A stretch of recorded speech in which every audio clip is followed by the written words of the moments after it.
Bonjour chers internautes, merci de la fidélité au pour renouveler la chaîne Abine Tout Info. Ah, tout ça, bon, on a limité. La siège à partir UDPS et Scanini marche, il y a protestation contre candidature, il y a Ronsard Malonda, na tête, il y a Seni. Bon, tout cabinet de la non comment. Bien, on voter l'intégralité du début jusqu'à la fin de A à délimiter. Si la parole du peuple n'est marche et Koleka, bon, on te zonga pour la suite d'émission.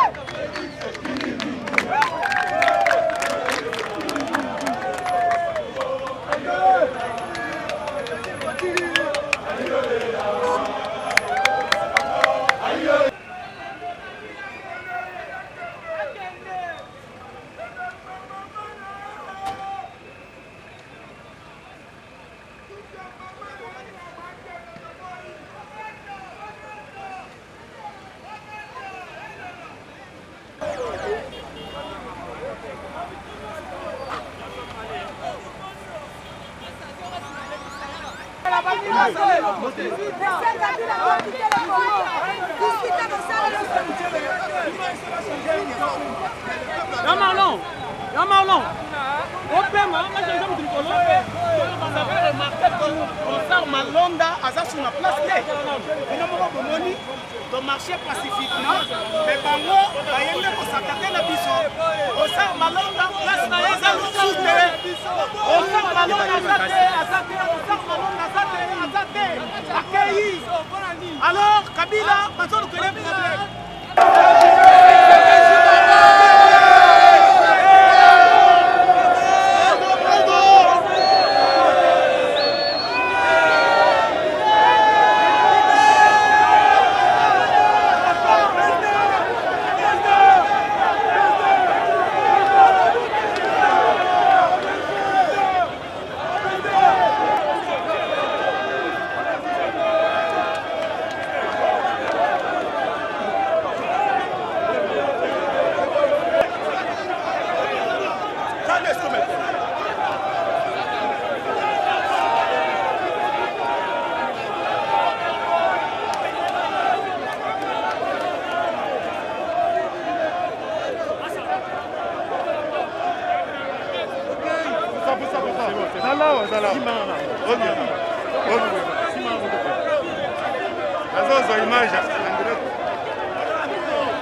Voilà, on est descendu ensemble avec toutes les forces vives, tout le parti.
noter que boza ebele volume ezali contre botika makelele po tosolola bana Faci Beton viva bana Faci Beton viva boye ebele eza problème na nga te eya ebele UDPS c'est un parti de masse toyokana mégaphone oyo basala yango mpona baparti ya 20 personnes mais bino boleki ebele UDPS viva UDPS viva Faci Beton viva bomibetela maboko bino moko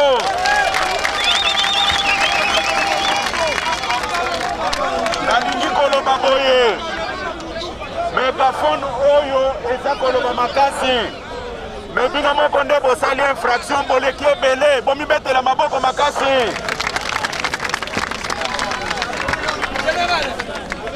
baoyo balobaki ke baza majoritaire me démonstration moko ya pamba bakamati mbangu bango nyonso bomibetela maboko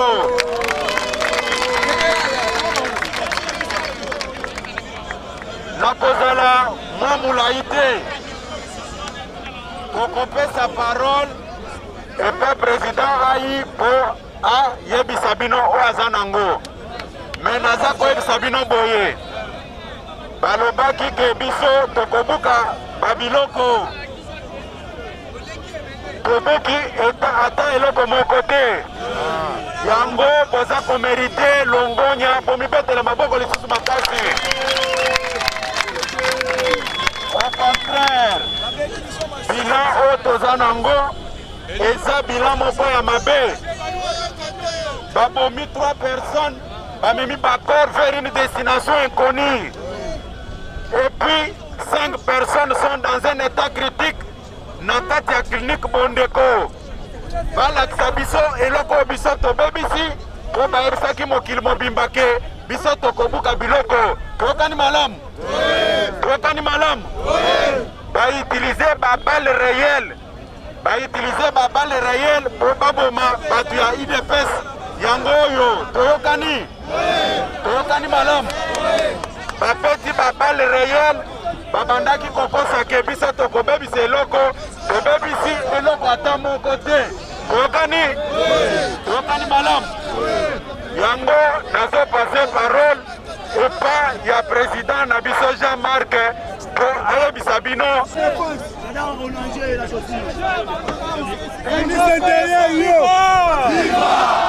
UDPS viva!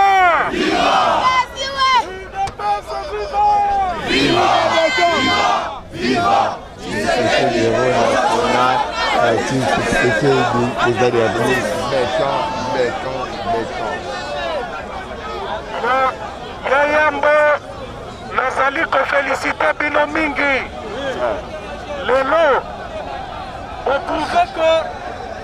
oprouve que tozali parti du peuple tokobanga mutu te oprouve lelo que tozali parti du peuple eza ndenge wana te oprouve lelo que tozali parti du peuple eza ndenge wana te nazali na ebele ya koloba te esika oyo soki bokanisi malamu le 12 novembre année passée nazalaka premier vice-président ya assemblée nayebisaka bino awa maloba moko eske bozokanisa yango nalobaka boye aussi longtemps que tozali parti oyo ezali batu na baconviction à chaque fois que bato tozali na bango na coalition bakobima na nzela oyo biso totrace tokokita balabala mpo nozongisa bango na nzela nalakaka mpe bango likambo mosusu oyo nalingi na repete te mpo bango bayebi yango malamu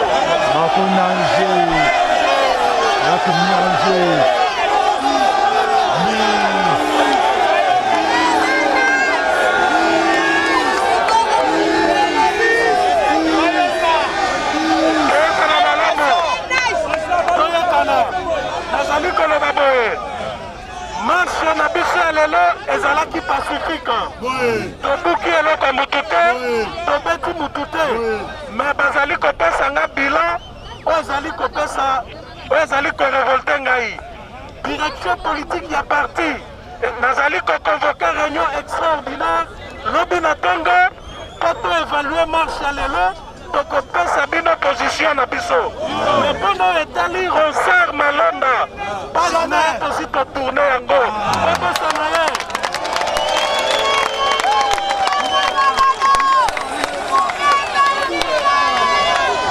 na yango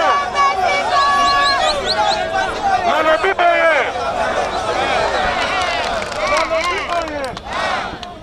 bauti kopesanga bilan mais na convoqué direction politique ya parti awa lobi na Congo oto évaluer marche ya lelo après évaluation tokopesa bino position na biso na yango makambo ya Ronsard Malonda wana ezali passé page wana totourne yango na topesi bureau ya assemblée nationale 48 heures mpona emis exprimer eyebisa peuple que makambo ya Ronsard Malonda esili yango soki balobi ndenge wana nde tokozonga na table de discussion na ba entre guillemets partenaire na biso na badiscussion franche soki bazongi nsima te tokopesa bino position lobi parce que biso mpe tokozonga nsima te kozonga malamu na bandako na bino.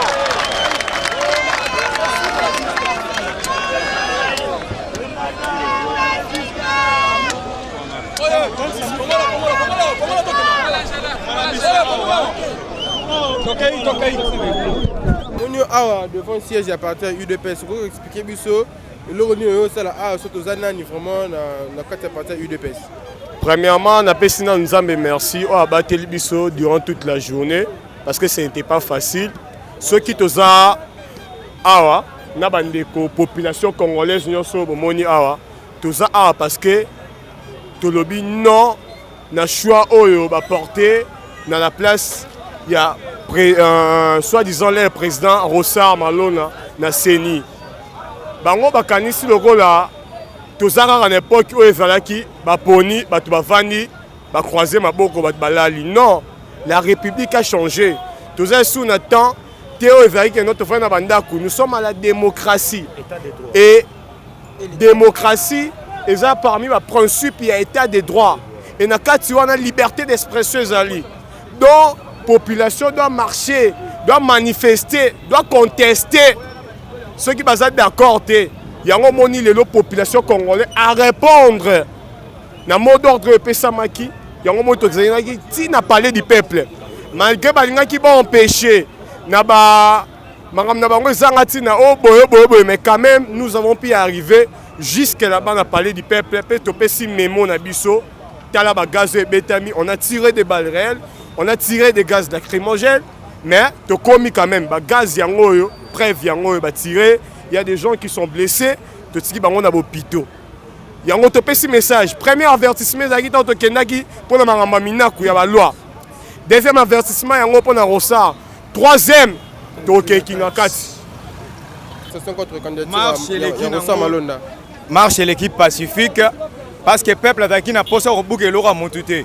Mais tout le monde temps on commune à niveau il y a bureau il y a PPRD il y a petit les Rwandais diriger le Congo au banaki ko diriger des places temps on commune wana tout le monde va mosusu ba bimina ba mbeli pona ko bondisa biso o ezali normal te temps sur randi ko kende pona bit moko pona robunda pona Congo mobimba intérêt il y a IDPS yango moko te mais intérêt à peuple congolais parce que ba yini o ba sali 18 ans na pouvoir et lelo gratuité même matin dans ciment tozana ngo lelo ezala quitté.